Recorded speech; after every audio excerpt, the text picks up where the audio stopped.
He's asked himself how it could be that at the same moment a stick in Syene would cast no shadow and a stick in Alexandria, 800 kilometers to the north, would cast a very definite shadow. Here's a map of ancient Egypt. I've inserted two sticks or obelisks, one up here in Alexandria and one down here in Syene. Now, if at a certain moment each stick casts no shadow at all, that's perfectly easy to understand, provided the Earth is flat. If the shadow at Syene is at a certain length, and the shadow at Alexandria is the same length, that also makes sense on a flat Earth.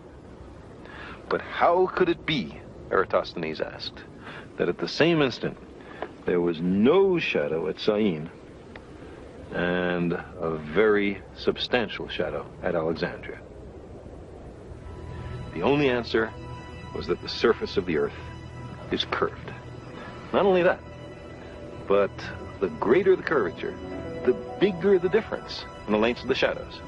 The sun is so far away that its rays are parallel when they reach the Earth. Sticks at different angles to the sun's rays will cast shadows at different lengths.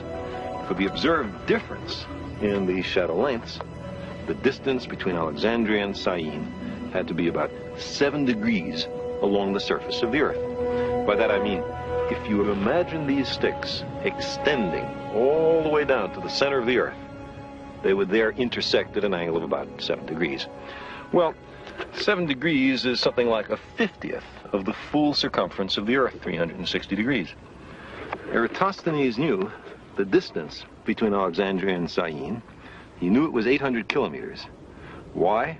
Because he hired a man to pace out the entire distance so that he could perform the calculation I'm talking about. Now, 800 kilometers times 50 is 40,000 kilometers. So that must be the circumference of the Earth. That's how far it is to go once around the Earth. That's the right answer.